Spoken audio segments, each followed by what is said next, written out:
Hello नमस्कार सत श्री अकाल अस्सलाम वालेकुम। कैसे हैं जनाब? अमा कल्याण बनर्जी की कुटाई हो गई यार। आई एम सीरियस, सही बता रहा हूं।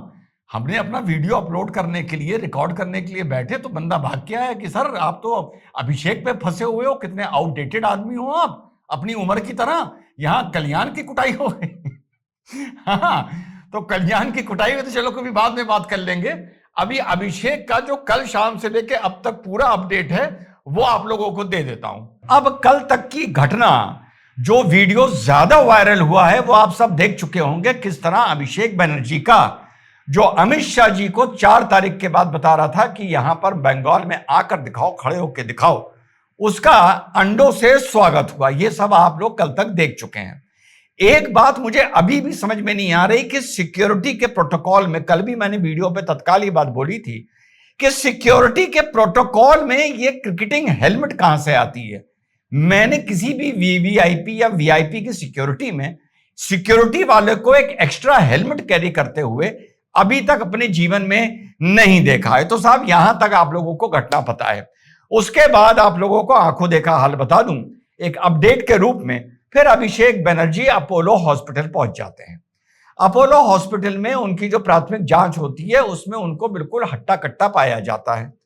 अब वो हट्टे कट्टे थे या नहीं थे, इस मार के बाद और हॉस्पिटल में पहुंचने से पहले जरा उनका एक बाइट सुन लीजिए, आपको पता चल जाएगा उनकी हालत क्या थी। उनकी गर्जन सुन लीजिए, सुनिए। मैं एक हेलमेट पहन के जा रहा था, नहीं तो आज मेरा सर 2 टुकड़ा हो जाता।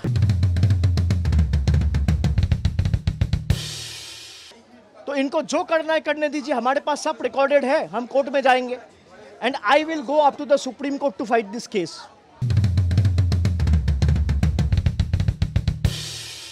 सुना साथियों?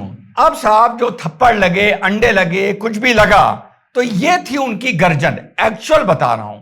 अब जब वो अपोलो हॉस्पिटल पहुंचते हैं तो साथ में वहां पे पीछे पीछे ममता दीदी को पता चलता है कि मेरा जो भांजा था वो कुट गया है, पिट गया है, लमलेट बना दिया गया है।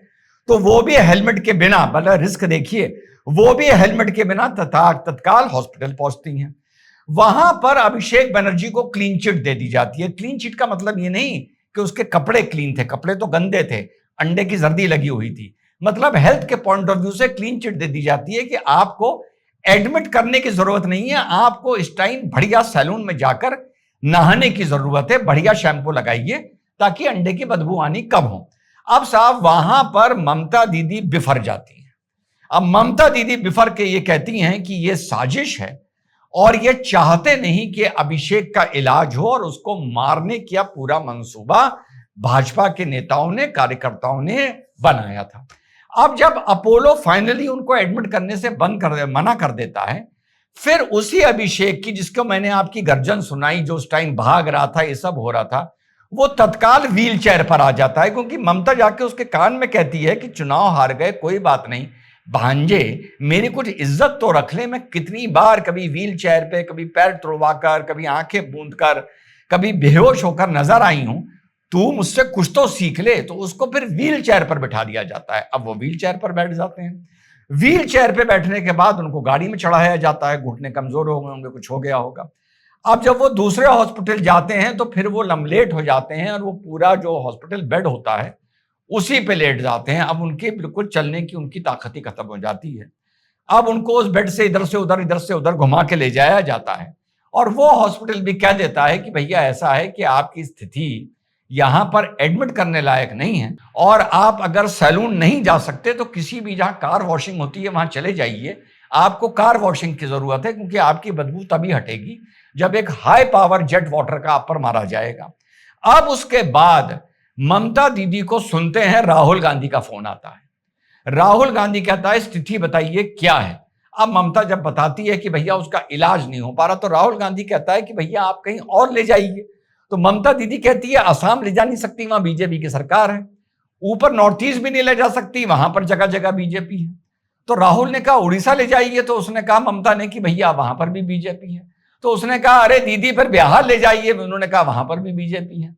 तो उसने कहा फिर दीदी यूपी में ले जाइए, उन्होंने कहा भैया वहां पर भी बीजेपी है। उसने कहा ऐसा है दिल्ली ले आइए, उन्होंने कहा सही है यहां पर भी बीजेपी है। अब उन्होंने कहा कि साहब ऐसा है कि जम्मू ले जाइए। उन्होंने कहा भैया वहां बीजेपी नहीं है, लेकिन फिर भी वहां पर बीजेपी है। उसने कहा भैया ऐसा करिए मुंबई ले जाइए। उसने कहा भैया वहां भी बीजेपी है। उसने कहा भैया भोपाल ले जाइए। ममता ने कहा वहां भी बीजेपी है। उसने कहा भैया राजस्थान ले जाइए। उसने कहा भैया वहां भी बीजेपी है। तो उसने कहा भैया ऐसा करिए गुजरात ले जाइए। उसने कहा नाम भी ना लो, वहां भी बीजेपी है। तो सुनते हैं, उसने कहा कि भैया फिर कोई ऑप्शन नहीं है, फिर आप तेलंगाना ले आइए। इसमें सिर्फ तेलंगाना वाली बात सच है, इससे पहले जितना भी मैंने बोला वो भावनाओं में बहते हुए झूठ बोला। अब उसके बाद तृणमूल कांग्रेस की महुआ मोइत्रा उसने एक ट्वीट किया और उसने ये ट्वीट करके बताया है कि जो महिला अंडा फेंक रही है इसका नाम सुष्मिता दत्ता है और ये भाजपा की कार्यकर्ता है। ये बिल्कुल हो सकता है, इसमें कोई डाउट नहीं है। कल भी मैंने ये बात बोली थी कि भैया ये जो भी लोग होंगे कहीं ना कहीं भाजपा से जुड़े होंगे या कुछ आम लोग भी होंगे मोहल्ले के, या मोहल्ले में उन्होंने भाजपा का समर्थन किया होगा या वोट दिया होगा। तो उसने कहा ये आम आदमी नहीं है, ये आम आदमी नहीं है जो टीएमसी वालों को मार रहे हैं, ये बीजेपी के कार्यकर्ता हैं। अच्छा, ये जो शिवेंदु सरकार को चुनाव के दिन दौड़ा दौड़ा के मार रहे थे, जो भाजपा का प्रत्याशी था, महुआ मित्रा ये नहीं बता रही कि ये आम आदमी थे या ये टीएमसी के कार्यकर्ता थे।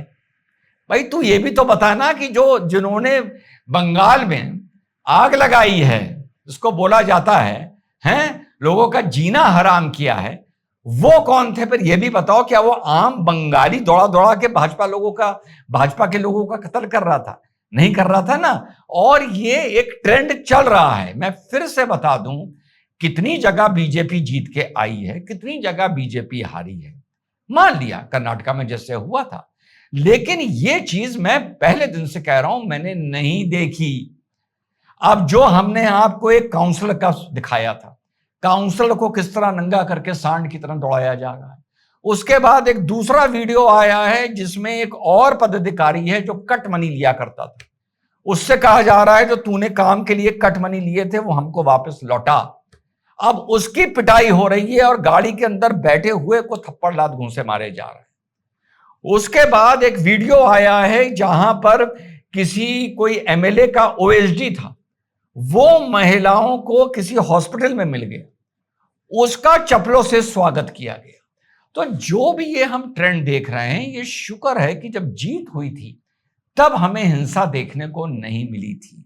आक्रोश बहुत है, लेकिन सही बात है अगर इसमें कोई भाजपा का आदमी इन्वॉल्व है तो सरकार को मुकदमा करना चाहिए, और सरकार ने मुकदमा किया है और शायद इसमें 5 आदमी गिरफ्तार भी हुए हैं। लेकिन एक्टिंग करो, कम से कम तो अच्छी करो। अब जैसे मैं अल तकिया के 21 तरीके का कोर्स लेने को तैयार हूं, मात्र 999 रुपए में। हम ऑनलाइन कोर्स ले सकते हैं, इसमें कोई प्रॉब्लम नहीं है। मैं अच्छे अच्छे तरीके बताऊंगा जो ओवर ना लगे। इसी तरीके से एक्टिंग का भी कोर्स मैं ले सकता हूं, 11 तरीके, मात्र 499 रुपए में। तो 499 रुपए में एक्टिंग का कोर्स हो रहा है और 999 रुपए में अल तकिया का कोर्स हो रहा है। जय हिंद, वंदे मातरम, खुदा हाफिज।